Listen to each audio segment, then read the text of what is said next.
This is an NBC News special report. Good day. We are coming on the air with significant breaking news and a critical moment in the presidential race. NBC News has learned President Biden will step aside as the presumptive Democratic nominee. He will suspend his bid for a second term, and instead he will pave the way for a different Democratic candidate to face former President Trump this November. I want to show you the letter that we are just getting seconds ago from the president, from his office, in which he says that it has been the greatest honor of his life to serve as his president. He goes on to say, while it has been my intention to seek re-election, he says, I believe it is in the best interest of my party and the country for me to stand down and to focus solely on fulfilling my duties as president for the remainder of my term.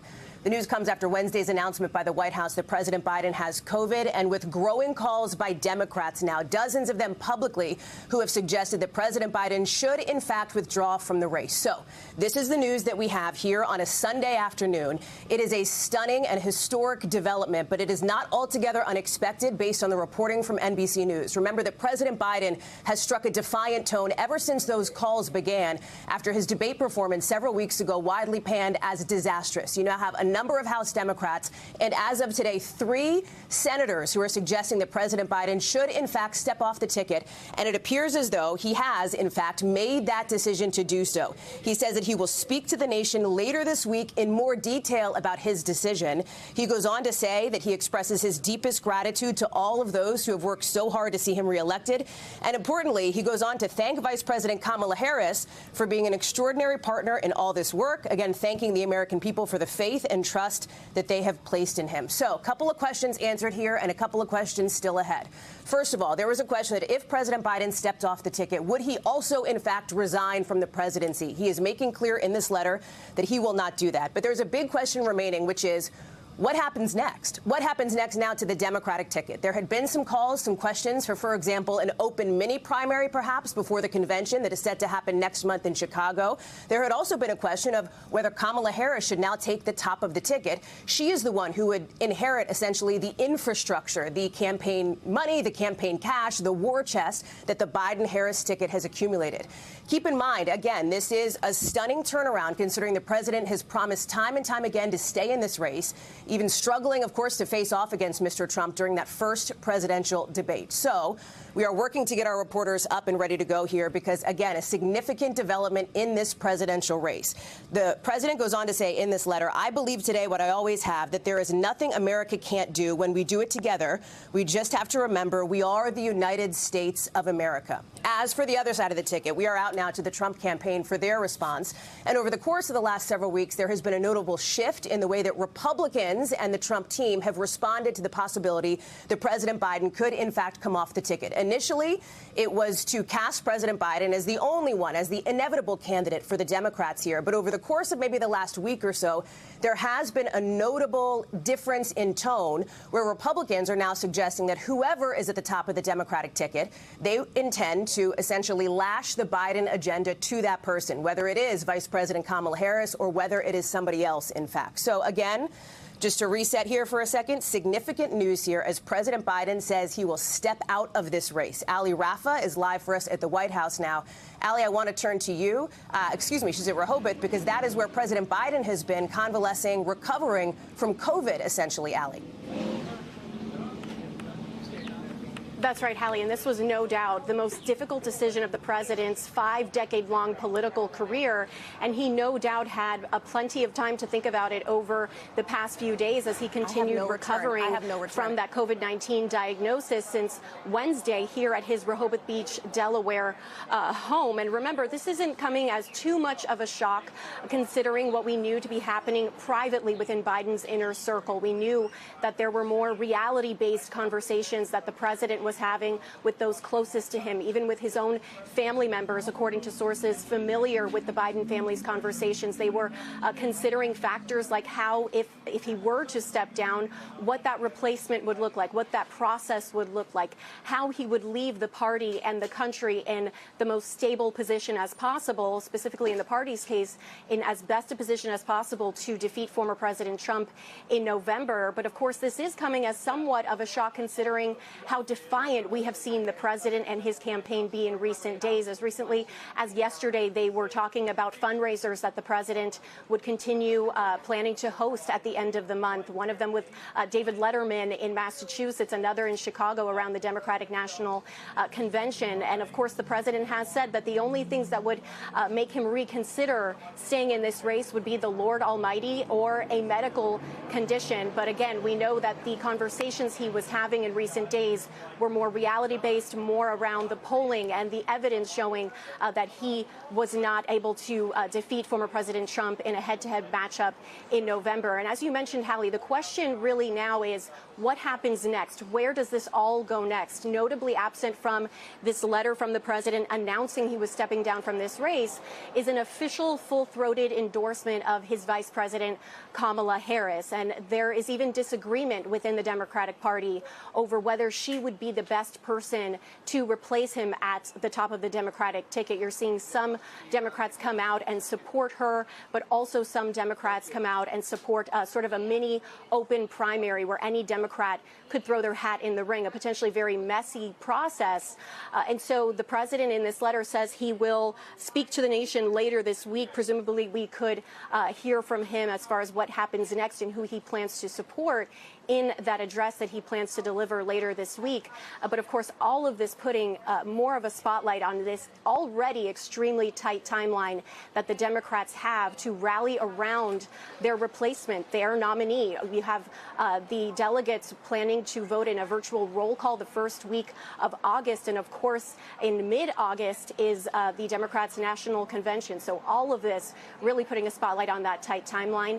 And all of this really began with that poor debate performance from President Biden on June 27th against former President Trump. And that's where we saw really the floodgates open with more and more Democratic lawmakers coming out and calling for the president to pass the torch to Vice President Kamala Harris or other Democrats who may be interested in throwing their hat in the ring, Hallie. The other piece of this, Allie, it wasn't simply elected members of Congress who had been frustrated, more than 30 of them suggesting that President Biden should step aside. They had been concerned about not only the prospects for the White House come November, but also those key down-ballot races, control of the Senate and control of the House. It was also, however, donors, with NBC News reporting concerns that money was beginning to dry up going to the Biden campaign until and unless the president were to take the very step that he has taken now in just the last 10 minutes or so. Talk us through that piece of it, the building pressure on this campaign for the president to do exactly what he is now announcing today that he will do, and that is withdraw from the 2024 ticket. Yeah, absolutely. And as recently as the last few days, we saw the campaign trying to reassure donors. We saw the campaign ask Vice President Kamala Harris to join a call for donors to try to reassure them that the president is going to stay in this race so they wouldn't back their support. We also know from sources familiar with the Clintons thinking former President Bill Clinton, as well as former Democratic nominee herself, Hillary Clinton, they were privately supporting the president's decision to stay in this race and even encouraging donors to continue backing him. But you mentioned those down ballot races. We know that the president has had several conversations with prominent Democrats, some of them longtime, decades-long allies of the president, having very blunt conversations, we're told, with the president of how his embattled candidacy, him being at the top of the ticket, would potentially impact those down ballot races. We know Senate Majority Leader Chuck Schumer was here in Rehoboth Beach meeting face-to-face with the president last weekend. And we're told that that was one of the conversations they had, a very blunt and honest conversations about the risk that having President Biden at the top of the ticket also led to. And you mentioned how voters, this isn't just Democratic lawmakers making this call, voters themselves are expressing their opinion. We saw a protest outside the White House yesterday where self-professed Democrats were calling for the president to pass the torch. Also, we have a new poll today, an ABC Ipsos poll, that is saying that the majority of Democrats, over 60%, are calling for the president to step aside because they want another Democratic nominee at the top of the ticket, Hallie. One of the big concerns as it relates to the eyes of voters across America for months now has been President Biden's fitness for office, his age. This has been a generational issue, of course, heading into this election now for some time. The question is now, this paves the way for somebody else. Who will that person be? It seems as though much of the thinking, based on our reporting over the last couple of weeks, has been that it is Vice President Kamala Harris is essentially top of the ticket to lose, if you will, because she is the person now who is the VP, the person who will inherit, as we said, that war chest. But obviously, there are significant questions about what this process looks like moving forward. Ali, I'm going to ask you to stand by for just a second. We're fortunate to have our moderator of Meet the Press, Kristen Welker, who is joining us now on the phone. And Kristen, a significant and stunning development here today. Kristen. This is a very significant development, Hallie. It's one that you and I have been reporting on and we've been bracing for, quite frankly. And apologies, I'm at home, so you may hear a little bit of background noise at home. But we've been bracing for this development, obviously, with growing calls for President Biden to step down in the wake of that disastrous debate performance. But this is still a stunning moment for him to announce officially he's not seeking reelection. While I think a lot of Democrats thought this was coming, the fact that it has now happened is huge. In terms of the reaction, we're just starting to get reaction coming in. But I can tell you that based on my conversations, a number of Democrats have said that this would be a relief if Biden were to drop out. They want to start moving forward. I think the big question, though, Hallie, is what happens next. Will they tap Vice President Kamala Harris? Will he pass the torch to her? Or will there be a mini primary, as some people have called for and said would position Democrats?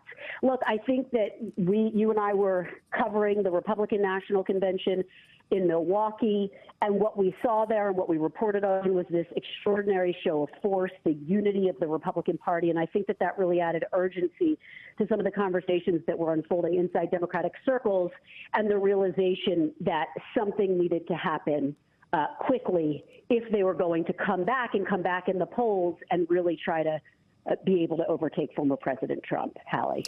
Of course, the Democratic National Convention set to begin just 4 weeks from tomorrow with a massive question now about what that convention looks like, who delivers, of course, that critical primetime speech accepting the Democratic nomination for the presidency. Kristen, I have to wonder here, and I know that our teams are still reporting this out, every time we have seen President Biden publicly over the course of the last several weeks, Kristen, he has struck a defiant tone. His campaign, his top leadership has suggested that he and they were frankly dug in, looking at where the polling numbers were, looking at, as they described it, the millions of Americans who chose to elect Joe Biden and who voted for him, of course, in that primary process. Do we have any sense, Kristen, yet of what has changed in the mind of President Biden? I know we have some reporting over the course of the last several days that top Democratic leadership, including former House Speaker Nancy Pelosi, top Senate Democrat Chuck Schumer, expressed to the president privately that polling showed he was unlikely to win come November. Might that have had an impact? I think that was ultimately what compelled President Biden to reach this decision, what had to be an excruciating decision, Hallie, because he was incredibly defiant that he was not going to drop out of the race. But you're absolutely right. The fact that there seemed to be this coordinated effort by Democratic leadership, Nancy Pelosi, Hakeem Jeffries, Chuck Schumer, frankly, former President Obama expressing concerns privately about the state of his candidacy, and all of that pressure, plus the reality check. He was shown really difficult polling nationally in key battleground states that suggested he wouldn't be able to win. Kristen, I'm sorry to interrupt you. I'm sorry to interrupt you, Kristen, but we have some other breaking news here as we're talking about this question of what's next. President Biden is now endorsing his vice president, Kamala Harris, to be the nominee of the Democratic Party this year. I want to read now what the president says himself. In a post on X, formerly known as Twitter, he says he reiterates he's decided not to accept the nomination and to focus his energies on his duties as president for the remainder of his term. He goes on to say that his first decision as the party nominee in 2020 was to pick Kamala Harris as my vice president. He says, and it's been the best decision I've made. Today, he says, I want to offer my full support and endorsement for Kamala to be the nominee of our party this year. He concludes by saying, and again, this is President Biden saying, Democrats, it's time to come together and beat Trump. Let's do this. So, Kristen, we now have our moderator of Meet the Press joining us on the phone. We now have a real answer now to the question that we've had ever since this news broke that President Biden is withdrawing from this race. He is endorsing Kamala Harris to take the top of the ticket. What does the process look like from here? She obviously now would have to suggest or select, I should say, a running mate, Kristen, which is another process that will have to unfold over the course of the next couple of weeks before the Democratic convention. That's right. And it's our understanding that the vice president had actually started that process, Hallie, and this is not a surprise. Again, this moment is stunning when you take a step back and really think about what is unfolding. And yet, this is where we believed this was heading if and when President Biden did make that ultimate decision to drop out of the race. There was so much pressure on him from within the party to choose Kamala Harris, to endorse Kamala Harris as his vice president, because think about the backlash had he not done this. I think there's also an urgency to have an answer to the question, who will replace him at the top of the ticket, and just a deep concern that if there were to be a so-called mini primary, that would ultimately expend a lot of time, a lot of resources that the party just does not think it has at this point. So again, Hallie, not overwhelmingly surprising that he is endorsing Vice President Kamala Harris. And again, she has started the process of looking for a potential running mate, undoubtedly looking at a number of governors all across this country. But again, just a really stunning moment that the President of the United States has now officially announced he's not seeking re-election and is passing the torch, as those protesters yesterday outside of the White House had urged him to do, to pass the torch. He has now done that, Hallie. One of the questions, of course, Kristen, is does this put Democrats in a better position against former President Trump, in a relatively equal position as if it were President Biden on the ticket? When you look at some of the polling, there are some surveys, some numbers that suggest that the vice president polls slightly better than President Biden did against former President Trump. But there's some polling that suggests it's fairly even here. So there's a real question mark, of course, moving forward as to what this means politically for Democrats come November, Kristen. There is a big question mark, but I think you hit the nail on the head. Look, she's competitive with him. And that's what I think President Biden wanted to see before he made that official decision to pass the torch, as it were, to his vice president. He wanted to see that she's competitive, and the polls suggest she is very competitive. And look, I've been talking to Democrats who say this is a moment in which she can be reintroduced to the country, not just on the campaign trail, but also when you think about it, the convention. Hallie, think about the convention that you and I just covered in Milwaukee. All of that attention will now be foisted upon the vice president as she prepares to take the mantle of the Democratic nomination. So I think that that is an opportunity, and the Democratic Party believes that is a potential strength and could help them in the polls and with some of those undecided, moderate, independent voters who are going to be so critical in November. And by the way, the Trump campaign has already set its sights on the vice president. They've already started doing their own opposition research to lay out the case against her, Hallie. Kristen Welker, thank you so much. I'm going to ask you to stay close to your phone for just a second, and I want to remind people what has happened now over the course of the last extraordinary 30 minutes here, with weeks now of pressure growing publicly on President Biden to withdraw from the Democratic ticket, to withdraw from the 2024 race. He is announcing this afternoon that he will, in fact, do so. In a letter that is just out from the president, he begins by talking about the great progress as a nation that he believes the country has made over the last 3.5 years, ticking through accomplishments as he sees it on the economy, on gun safety, on the judiciary, on climate legislation. But then he says, it has been the greatest honor of my life to serve as your president. While it has been my intention to seek re-election, President Biden says, he goes on to write, I believe it is in the best interest of my party and the country for me to stand down and to focus solely on fulfilling my duties as president for the remainder of my term. We do expect to hear from President Biden at some point later this week, publicly on camera, about this significant decision. I want to get to Kelly O'Donnell, who's live for us on the White House North Lawn. And Kelly, remember, President Biden just came down with COVID not too long ago. He has been recovering at his home in Rehoboth Beach, Delaware. Perhaps, Kelly, with family members, with the First Lady, people who have enormous influence on his thinking and on his thought process, as we have reported here at NBC News. Talk us through that aspect of it. Well, based on all of our reporting and our observations over time with covering the president, what we certainly know is that he has a close circle of advisors, some of whom have been with him in Rehoboth Beach during this time of convalescence with COVID, something many Americans have had multiple times and understand what that is like, and family around him, key family members. Among his closest advisors has always been the First Lady, Dr. Jill Biden, his sister, Valerie Biden Owens, and key family members like his son, Hunter Biden. We don't know exactly the timeline of how all of this came together, but we know that clearly the president had wanted to continue. He also was hearing the voices from within his own party. To be the president running for re-election, you are, in fact, the standard bearer of that party. And the bow had been breaking for days, crack by crack, now with roughly 40 elected members of Congress in the Democratic Party urging him to step aside, and looking at the polling, looking at all of the conditions, and trying to take a measure of where do things go next. Also, after the Republican convention has concluded, we've now seen former President Trump and his new running mate, Senator J.D. Vance, out on the campaign trail. It gives a stark picture of one party that was in disagreement internally, divided internally, with what should come next. Should the president continue? If he didn't continue, who would step in?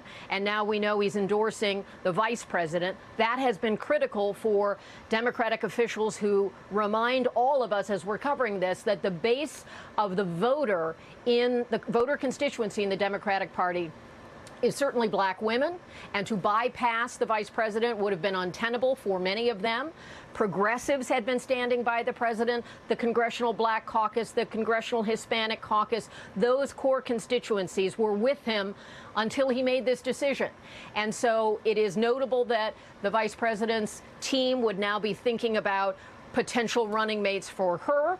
I have been told that that process is now opening up, and there would be kind of a deep bench of Democrats who might serve in that role. One piece at a time. This decision today, announced publicly through his social media, obviously means there is a chance for the president to continue to recover from COVID, and when he addresses the nation, he will want to do that in full voice, feeling better, no longer positive for the virus, all of those kinds of things. We're all in this moment, and it is really extraordinary to have the president not seek re-election after he fought so hard to maintain his position at the top of the ticket, and many next steps that we will be exploring in the days to come before the Democratic convention. One source I talked to said if they were divided going into the convention, it would be a certain doom for the party. This allows some time to begin next steps and to try to get back on the issues that they believe are issues that can support a victory, even though there is turmoil on the ticket itself. So that's where we start off, Hallie, and I'll toss it back to you. Kelly, thank you. Don't go too far, please. I want to report now from our colleague Mike Memoli that a source familiar with the conversation tells us that President Biden did, in fact, speak with Vice President Kamala Harris today ahead of the announcement. I want to go to Yamiche Alcindor, who's been the tip of the spear in reporting on preparations that the vice president's team had been taking behind the scenes. In a way, Yamiche, that left open the possibility that President Biden may not take the move that he ultimately did today. Talk us through it. That's right. Well, of course, this is huge news, but this is news that the vice president was preparing for. Now, of course, as your vice president, she is someone who had always been ready to take the job as president. But in the last few weeks, sources had told me that she was doing a really sort of distinct balancing act. She was both publicly and privately supporting President Biden while also quietly getting ready herself if she had to be the top of the ticket, which, of course, now with the president endorsing her, of course, her team is going to be hoping that she becomes the top of the ticket. So I've been talking to allies of the vice president who were laying out a path to victory possibly for her because, of course, she's going to now be taking this step where she has to make up, they say, for lost ground here. So looking at what that might look like, they were talking already about making staff changes to the Biden campaign, possibly at the very, very top. They were also talking about sort of what a path to victory could look like for her. For President Biden, he was looking at Minnesota, at Wisconsin, Michigan. She might still be interested in those states, but sources close to her have told me that she's really interested also in looking at the South, African Americans in particular being a key part of the Democratic pace and will be a key part of her because she's going to be, if she is selected at the top of the ticket, of course, this history-making candidate being the first Black woman and the first South Asian American woman to be a major party tickets nominee. So I was told that Georgia and North Carolina were the places that she was going to be looking very closely at. So really what you see here is the vice president in some ways having to step into this role that people close to her had been really preparing for behind the scenes. Yamiche Alcindor, thank you so much. I also want to go ahead, Yamiche, very quickly. I also want to just point out that there were a lot of people that are really sort of talking about this open process and what that might look like. And from my understanding is that there are going to be a lot of women, especially Black women who are leaders of the Democratic Party, who are going to be saying she cannot be stepped over, that she cannot be put aside, that as the vice president, but also as an African-American woman who has been in and out of the White House and who, of course, speaks directly to the base of the Democratic Party, with Black women being the most loyal voters for Democrats. Yeah. From my understanding, they're going to really be pushing hard. So expect in the next few minutes, next few seconds, to hear a lot of Black women in the Democratic Party talking about the fact that she has to be the nominee. Allie. Michelle Sindor, thank you very much. Again, significant news breaking today. President Biden withdrawing from the 2024 race, stepping off of the ticket, and endorsing his vice president, Kamala Harris, the start of a new moment in this presidential race.